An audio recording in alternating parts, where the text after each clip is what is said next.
Dito na sila dong. Dito na sila. So, tingnan natin kung sino talaga siya.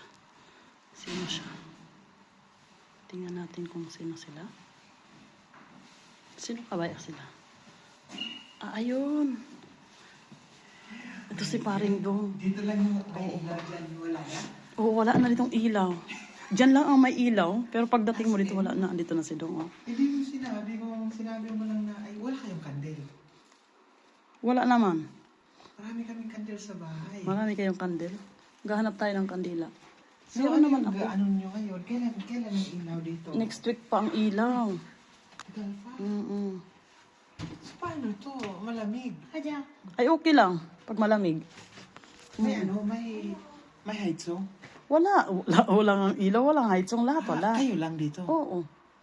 Pati mga bata. Nandun sa taas yung dalawa. Si Zoe. Ano pa lang sa taas kwarto? May kwarto pa si Zoe. Hindi Kwarto ko alam. niya yan. Ano ko lang nalaman? Kwarto niya yan. Ano pa lang nangyari? Paano ngayon? Hindi tayo Pwede naman.